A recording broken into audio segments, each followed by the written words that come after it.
जय साई राम। आप सभी साई भक्तों को wishing you all a very happy Thursday. Baba के आशीर्वाद से आज एक बहुत प्यारी, बहुत सुंदर साई कृपा एक ऐसी डिवोटी का सुना रही हूँ जिनके कई सारे एक्सपीरियंस इस साल तो नहीं सुनाए हैं, पर पहले सुनाए हैं मैंने, और कुछ सुनाना वैसे बाकी भी है।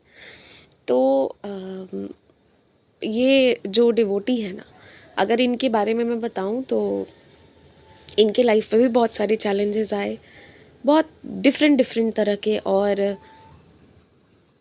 हर एक चैलेंज, हर एक प्रॉब्लम का इनका रिस्पॉन्स बस साईं नाम पर रहा है। इन्होंने जो भी जैसा भी लाइफ में आया, ये बस बाबा का नाम लेकर कि बाबा आप देखो, आप संभालो, आप समझो, एक समर्पण होता है साईं के प्रति जो इन्होंने रखा, और रखने के बाद जो है ये आगे बढ़ती चली गई। पीछे मुड़कर इन्हें कभी नहीं देखना पड़ा। इन माम के जो बेटे हैं ना, उनकी भी जो शुरू में जॉब लगी थी, जो मुझे याद है, वो इनके मन के हिसाब की नहीं लगी थी। लेकिन मुझे फिर ये भी याद है कि बाबा से इन लोगों ने प्रेयर किया था, सिर्फ बाबा, सिर्फ साई के भरोसे आगे बढ़ते गए, और कुछ समय के बाद ना उनके मन पसंद जॉब मिल गया, जो आज भी है, और एकदम मन पसंद जॉब विद ड्यू रिस्पेक्ट। और एक टाइम पे बहुत चैलेंज आया था उनके जॉब का भी, और मैंने वो एक्सपीरियंस सुनाया है, पर अभी वो काफ़ी पुराना हो गया, मुझे ये भी याद नहीं है कि किस वाले प्लेलिस्ट में है वो एक्सपीरियंस। बहुत पुराना है, पर बहुत सुंदर अनुभव है। तो बहुत विचित्र विचित्र तरह के चैलेंज आए। कभी मतलब कभी गलती नहीं है तब, कभी लाइफ ऐसा, कभी वैसा, बट हमेशा बाबा का इन्होंने नाम लिया, और बाबा ने जो है वो इनको फिर आगे बढ़ाया। इनका एक्सपीरियंस ना छोटा सा अनुभव है अभी वाला, कोई बहुत सुंदर अनुभव है, पर बहुत छोटा सा अनुभव है। मैं जैसे उठाई कि आज से चलो मैं थोड़ा एक्सपीरियंस वगैरह रिकॉर्ड करती हूँ, और एक्सपीरियंसेस वगैरह मैं आज से शेयर करूँगी, अब थोड़ा अच्छे से कर देती हूँ। तो ये सोचकर जैसे ही मैंने उठाया ना, मुझे सबसे सामने में यही एक्सपीरियंस दिखा, तो मैं समझ गई कि अरे ये तो इनका अनुभव है। मैं नाम नहीं बता रही हूँ, लेकिन फिर मैंने सोचा चलो यहीं से शुरू करते हैं आज। देखिए क्या हुआ कि इनका अनुभव कुछ ऐसा है कि इनके सर में एक बहुत अजीब तरह का दर्द रह रहा था, और साथ ही साथ इन्हें आँखों में देखने में दिक्कत हो रही थी, तकलीफ़ हो रही थी। तो जो इनके सर का दर्द था ना, आप लोग भी ये चीज़ फील किए होंगे कि कई बार हमारा जो स्पेक्स है, चश्मा है, उसकी पावर में चेंजेस होता है, या चश्मा हम नहीं सही पहन रहे होते हैं, तो भी आँखों की रोशनी के कारण भी सर में दर्द हो रहा होता है। और सबकी तरह ना इन्होंने भी यही सोचा था कि हो सकता है उसके कारण जो है मेरे सर में दर्द रह रहा होगा। और इन्होंने ना वो सोचते हुए जो है वो फिर ये गई, आई के डॉक्टर के पास गई। चलिए ये तो बाबा की कृपा है कि इसी बहाने ये अपने आँखों का इन्होंने इस तरीके से जो भी है टेस्ट वगैरह कराया है, अपनी आँखों का जो पावर है उसका इन्होंने चश्मा पहना। जो पहले इन्हें दिक्कत हो रही थी, वो दिक्कत भी बाबा ने दूर कर दी। अब ये ठीक से सभी सारी चीज़ों को देख पा रही हैं। ये तो बाबा की कृपा हुई कि ये चीज़ बाबा ने ठीक करा दी। लेकिन जो सर दर्द इन्हें लग रहा था ना कि आँखों के कारण हो रहा होगा, वो तो अब चश्मा लग जाने के बाद, सही पावर पहनने के बाद ठीक हो जाना चाहिए था। लेकिन वो ना दर्द ठीक नहीं हो रहा था, और एक बहुत अजीब सा दर्द था।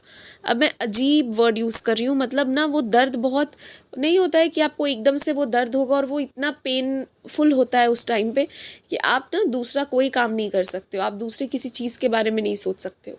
तो ऐसा दर्द ना इनको एकदम से होना शुरू हुआ, जो हो रहा था पहले से ही हो रहा था, लेकिन चश्मा लगने के बाद इन्होंने नहीं सोचा था कि इनको फिर वैसा होगा। लेकिन वो दर्द, वो हेडेक की प्रॉब्लम थी ना, वो कंटिन्यूड रह गई। अब अगर मैं आपको बोलूँ ना, तो ये अब मैं ये भी कहूँगी कि ये दर्द ऐसा नहीं है कि लगातार इनको हो रहा था, या बहुत एकदम भयंकर हो रहा था, पर जिस समय होना शुरू होता था ना, जब भी, उस समय ये दूसरा कोई काम नहीं कर पाती थी। मैं आपको बहुत डिस्क्राइब करके बता रही हूँ, क्योंकि ये प्रॉब्लम इन्होंने झेला। कई बार ना, अरे सर में ही तो दर्द था, सर दर्द था, ये इतना हम लोग इस चीज़ को कई बार बहुत नॉर्मलाइज कर लेते हैं, बहुत कॉमनली ले लेते हैं। ठीक है, थोड़ा सर में दर्द था, पर जिसको होता है और जब होता है उससे ही पता चलता है कि सर दर्द भी क्या होता है। और इनके साथ ऐसा होता था ना कि लगातार नहीं हो रहा है, पर जिस मोमेंट होना शुरू होता ना, उस मोमेंट इनको दूसरा कोई काम अच्छा ही नहीं लगता था। वो सर दर्द इनका ना सारा ध्यान अपनी तरफ ले लेता था। ये ना फ़ोन पे बात करना पसंद करती, ना कुछ भी। मतलब आप समझो कि ये इनको प्रॉब्लम क्रिएट कर रहा था। ऐसी चीज़ पहले नहीं थी, ये इधर शुरू हुई थी। अब ये तो बाबा की बहुत सेवा करती हैं। आपको अगर मैं बताऊं तो बाबा का ऊदी अपने मस्तक पर, अपने फोरहेड पर टीका लगाती हैं ऊदी का। बाबा का ऊदी जल लेती हैं, बाबा का स्नान जल लेती हैं। ये बाबा को स्नान वगैरह सब करती हैं घर पर। और बहुत मतलब बाबा की जितनी हो सके उतने अच्छे से ये सेवा जो है वो करती हैं घर पर भी। तो ये तो सब कुछ कर रही थी, सब ले रही थी, डॉक्टर को भी दिखा लिया था, मगर ये जो दर्द था ये ठीक नहीं हो रहा था। तो इनके फैमिली मेम्बर्स ने बोला ना कि हम चलो डॉक्टर को एक बार दिखाते हैं कि ऐसा दिक्कत क्यों है, क्योंकि अब तो स्पेक्स लग गया है, अब ऐसी क्या बात है। अब इन्होंने भी मन में सोचा कि बोला 1 या 2 दिन में देख लेती हूँ, अगर ऐसा रहेगा तो सच में हम जाकर दिखवा लेंगे। तो ये सोचकर इन्होंने वेट किया। लेकिन मन ही मन ना इन्होंने एक बात करी बाबा से। इन्होंने बाबा से बोला, बाबा अगर मेरा ये सर दर्द ना 1 हफ्ते में आप ठीक कर देते हो तो मैं बंदे हैं हम साई के चैनल के माध्यम से, मतलब इस चैनल के माध्यम से ना मैं ये एक्सपीरियंस शेयर करूँगी, मैं ये बताऊँगी। और इन्होंने ये भी बोला साथ में कि बाबा आप ही डॉक्टर के भी डॉक्टर हो, आप सबसे सुप्रीम हो, तो आप ही ठीक कर दो। और फिर उसके बाद इन्होंने बोला कि वो यहाँ चैनल पे भी शेयर करेंगी यदि ठीक हो जाता है तो। और ये बात इन्होंने, नहीं होता है कि जब हम बहुत ऐसे पेन में रहते हैं, परेशान रहते हैं, तो हम कोई संकल्प ले लेते हैं, कुछ ऐसे सोच लेते हैं कि अगर ये प्रॉब्लम चली गई मेरे लाइफ से तो मैं ऐसा करूँगा, मैं वैसा करूँगा, हम सोच लेते हैं। और बस इन्होंने उस वक्त ये बात मन में सोची और फिर उसके बाद इन्हें ध्यान भी नहीं रहा। उसके बाद इन्होंने बोला था कि बाबा मैं 1 हफ्ते बाद में शेयर करूँगी। और 1 हफ्ता 10 दिन बीता तो इनको ध्यान आया कि वाकई में मुझे तो जब मैंने बोला उसके बाद से तो मुझे दर्द का पता ही नहीं है कब दर्द चला गया। और बीच के वो जो टाइम फ्रेम था उसमें ये भूल भी गई थी, क्योंकि वो दर्द गायब हो चुका था और इन्हें याद भी नहीं था। और फिर अपने सही समय पर जब इन्हें वादा निभाना था तब बाबा ने इन्हें फिर से याद दिलाया कि देखो तुम्हारा दर्द जा चुका है। और इस तरह से ना मतलब बस मन ही मन इन्होंने बाबा से बात की, एक जेन्युइन संकल्प लिया। देखिए आज शायद बाबा इस एक्सपीरियंस के माध्यम से हमें बता रहे हैं कि कई बार और कुछ नहीं, बस कोई एक संकल्प लेने की आवश्यकता होती है, कि हमें कोई संकल्प लेना है। बस बाबा बस यही करवाना चाह रहे होते हैं। और वो संकल्प भी ना किसी के लिए किसी ना किसी रीज़न से ज़रूरी होता है। अब क्या पता ये वाला एक्सपीरियंस अभी लिसनर्स में से किसके लिए ज़रूरी होगा, कौन सुनेगा और किसका इसमें कुछ भला छुपा होगा। तो ये भी ना एक विचित्र, एक बहुत डिफरेंट तरीका होता है बाबा का हमारे से कोई संकल्प करवाने का। अब ये वाला एक्सपीरियंस मैंने आपको सुनाया। अब इसके बाद इस एक्सपीरियंस को मैंने आज अभी थर्सडे को आपके साथ शेयर कर रही हूँ। और अभी कुछ वक्त पहले ही मेरे साथ भी एक घटना घटित हुई जिसके बारे में मैं बाबा से पूछ रही थी। और वो जवाब मेरे खुद के लिए भी इसी एक्सपीरियंस से था, और पता नहीं कौन से डिवोटी के लिए भी इसमें कोई जवाब छुपा हो। अब मैं इसे जोड़ के अपनी आपको एक साई लीला बताती हूँ। मैंने किसी विशेष इच्छा को रखकर अपनी एक फेवरेट डिश को छोड़ दिया था कि मैं ये डिश नहीं खाऊंगी, ठीक है। और मैं ज़्यादा ये सब चीज़ें नहीं करती हूँ, बहुत रेयर करती हूँ, कभी कभी करती हूँ। तो मैंने अपनी कोई फेवरेट डिश छोड़ दी थी कि मैं ये नहीं खाऊंगी। आप मेरा यकीन मानिए, आप सच में मेरा यकीन मानिए, आज से पहले मतलब हो गए 2 साल पहले जब मैंने एक बार ऐसा किया था, तो उस बार मुझे एकदम ध्यान रहा था। और जब तक मेरी वो इच्छा पूरी नहीं हुई थी, मेरे दृढ़ संकल्प को लेकर मैंने उस चीज़ का त्याग कर रखा था। और जब मेरी इच्छा पूरी हो गई फिर मैंने खाया। और इस बार का मैं बताती हूँ, फिर से वैसे ही मैंने छोड़ा। और सुबह का दिन था, 2-4 दिनों के कुछ दिन के बाद की बात है। और जो मैंने खाना छोड़ा था मैंने वही अपने भाई को बोल दिया कि तुम वो लेकर आ जाओ। और वो लेकर आया। और आप यकीन मानिए मुझे बिल्कुल याद नहीं था कि मैंने वो चीज़ छोड़ दी है खाना। मतलब मेरा माइंड किस तरह से ब्लैंक था ना उस चीज़ को लेकर, एकदम तनीक भी मुझे याद नहीं आया। और जैसे ही मैंने उस चीज़ को खाया थोड़ा सा, उसके बाद मुझे याद आया, मैंने अपने भाई को बोला कि देखो ऐसा ऐसा हो गया। और आप एक और बात मानिएगा मेरा, वो डिश जो मैंने खाई थी वो इतनी स्वादहीन थी ना उस दिन, इतनी स्वादहीन, टेस्टलेस, मुझे अच्छा नहीं लगा उस दिन। और उस दिन के बाद अब क्योंकि मैंने वो खा लिया तो मुझे लगा कि ये तो बाबा मतलब अब ये तो बाबा की मर्ज़ी से ही हुआ होगा कि मैंने जो संकल्प लिया था वो टूट गया। और बाबा मेरे मतलब बाबा कैसे मुझे वो खिलाए हैं, और वो बाबा का एक तरीका था कहने का, तुम जिस चीज़ के लिए ये छोड़ रही हो मत छोड़ो, क्योंकि तुम्हारी वो इच्छा पूरी नहीं होगी। और मेरी वो इच्छा पूरी नहीं हुई, और बाबा ने पहले खिलाया और वो टेस्टी भी नहीं लगा, बहुत ख़राब लगा, ये भी बाबा का एक इंडिकेशन था, और मेरी वो विश पूरी नहीं हुई थी। बट यहाँ पर ये लीला ख़त्म नहीं हुई। उसके बाद मैंने सोचा कई बार कि मैं छोड़ूं या फिर खाऊं, क्या करूं, मैं सोच रही थी।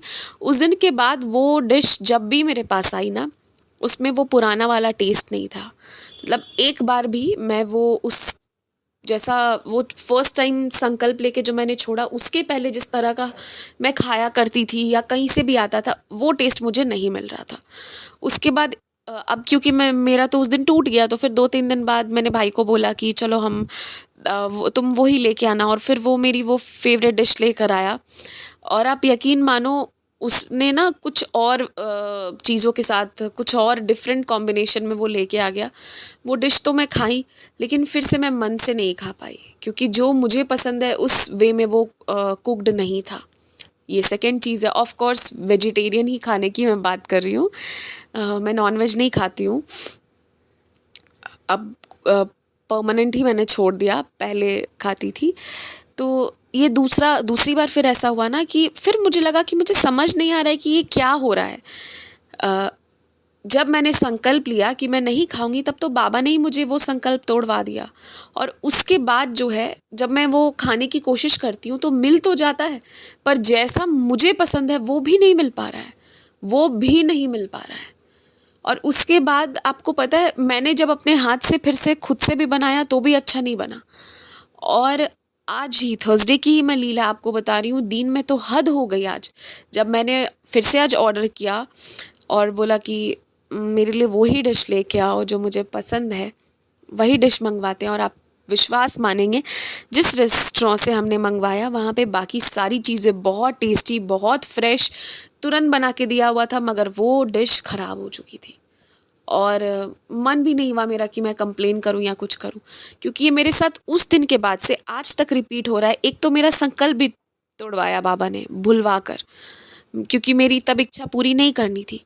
लेकिन इसका मतलब ना मुझे आज, और मुझे समझ ही नहीं आ रहा था कि ये सब क्या हो रहा है। फिर मैंने जब ये वाला एक्सपीरियंस इनका सुना कि इन्होंने मन में एक संकल्प लिया कि बाबा यदि आप मुझे ठीक कर देते हो तो मैं एक्सपीरियंस शेयर करूँगी चैनल पर, ठीक है। उसी तरह अब इस इनके एक्सपीरियंस से मुझे आज जवाब मिला कि कारण चाहे कुछ और भी हो, अब कारण कुछ भी हो सकता है, मुझे रीज़न नहीं पता, पर मुझे बाबा का ये इंडिकेशन समझ में आया कि एक दृढ़ संकल्प लेकर मुझे उस डिश को वापस से छोड़ने की आवश्यकता है। क्योंकि उस दिन के बाद से आज तक 10-12 दिनों में, 15 दिनों में रिपीट हो चुका है, एक बार भी मुझे मेरे टेस्ट का नहीं मिला, एक बार भी नहीं मिला, नॉट अ सिंगल टाइम।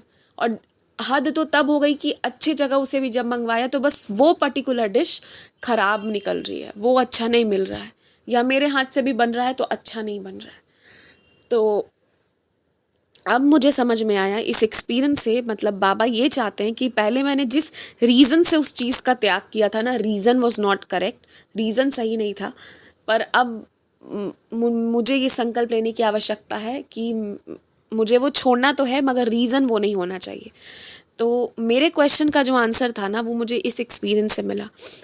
और मुझे ये भी समझ में आया कि कई बार जो हम ये संकल्प लेते हैं ना, हालांकि एक तरफ बाबा कहते हैं कि तुम ये चीज़ मत करो, ये चीज़ नहीं करना चाहिए, पर कई बार जब आपको किसी चीज़ की बहुत ज़रूरत होती है, जब आप बाबा को बताना चाहते हो कि नहीं मुझे ये चीज़ चाहिए, तो ये हमारे बताने का तरीका होता है कि हम कितने सीरियस हैं इस चीज़ को लेकर। तो कई बार इस तरह का संकल्प करना भी बहुत ज़रूरी होता है, बट बहुत रेयर केस पे। अभी आप देखना, बहुत लोग होंगे जो आए गए दूसरे तीसरे दिन, आज ये छोड़ देंगे, कल वो छोड़ देंगे, परसों वैसा छोड़ देंगे। तो वो वैसे नहीं होता है, उस तरह से नहीं। कोई एक चीज़, एक स्पेसिफिक चीज़ को लेकर आप एक समय एक संकल्प ले रहे हो, हठ योगी है ना ये एक तरह का। तो आप वो कर रहे हो तो पता चलता है कि how serious you are, how badly you need something, ये चीज़ क्लियर होती है। इसलिए कई बार इस तरह के संकल्प लेने की आवश्यकता होती है। और आज हम इतने सारे संकल्प की बात किए, जैसे ये डिवोटी जो हैं, ये मैम, इन्होंने बोला बाबा से कि अगर आप मेरी इच्छा पूरी, अगर आप मेरी तबीयत ठीक कर देते हो तो I will share it in the channel, मैं इसे चैनल पर शेयर करूँगी। ये इन्होंने इस चीज़ का संकल्प लिया था। या फिर आज मेरे संकल्प की बात करें तो रीज़न का तो नहीं पता, पर संकल्प तो मुझे करना था। और वैसे भी लाइफ में भी बहुत सारी चीज़ें चल रही हैं और मुझे अब ऐसा लगता है कि बाबा शायद ये कह रहे हैं कि तुम बस कुछ मांगो मत, बस एक संकल्प करो, बट मांगो कुछ मत, रहने दो, खुद ब खुद सब हो जाएगा। तो मुझे लगता है कि ये जो भी सारी चीज़ें हो रही हैं, सब आप में से किसी के लिए क्या पता ये एक बाबा की तरफ से हो, एक मैसेज, एक इंडिकेशन हो कि अगर आपको भी कोई चीज़ चाहिए तो आप मन में सच्ची श्रद्धा, संकल्प लो, एक स्ट्रॉन्ग संकल्प लो। और आपको पता है ये जो होता है ना कि अपना फेवरेट डिश त्याग देना, ये बहुत काम करती है। इस चीज़ को मैंने हमेशा देखा है, ये कभी फेल नहीं होता। पर अगर आप जेन्युइन हो तो, आपका संकल्प दृढ़ है तो, जहाँ पर आपका संकल्प दृढ़ नहीं होगा ना, लाइक आप ढीले पड़ जाओगे, कोई बात नहीं, ठीक है, तो वहाँ पर नहीं। बट जहाँ पर आप बहुत स्ट्रॉन्ग हो ना, बहुत ज़्यादा स्ट्रॉन्ग हो किसी चीज़ को लेकर, तो वाकई बाबा ना वहाँ पे वो इच्छा आपकी ज़रूर पूरी करते हैं, ज़रूर। पर इस चीज़ को ना रोज़ रोज़ डे टू डे लाइफ में हैबिट मत बनाइएगा। ये तभी करिएगा जब कुछ बहुत एक्सट्रीम किसी चीज़ की आवश्यकता हो। क्योंकि जिस वक्त हम अपनी शरीर को कष्ट दे रहे हैं, अपने शरीर पर हठयोग कर रहे हैं ना, तो वो चीज़ बाबा को ही हम दे रहे हैं। इन अ वे वो भी हम बाबा को ही ऑफ़र कर रहे हैं। क्योंकि आप अपने शरीर के साथ जो भी कर रहे हैं, अपने आप के साथ जो भी कर रहे हैं, समझिए वो ही आप बाबा के साथ कर रहे हैं। क्योंकि बाबा और कहीं नहीं, हमारे भीतर ही हैं और हमारे भीतर भी हैं। तो इसलिए इन चीज़ों को रोज़ तो नहीं करना है, पर जब बहुत कोई अर्जेंट हो तभी करिए। और ये बहुत मुझे लगता है कि ये बहुत एक वे है जिसमें बाबा कई बार जब ऐसे नहीं सुनते हैं ना, तो ऐसे सुन लेते हैं इस तरीके से। तो ये भी एक है। तो यही था आज का अनुभव। जय साईं राम।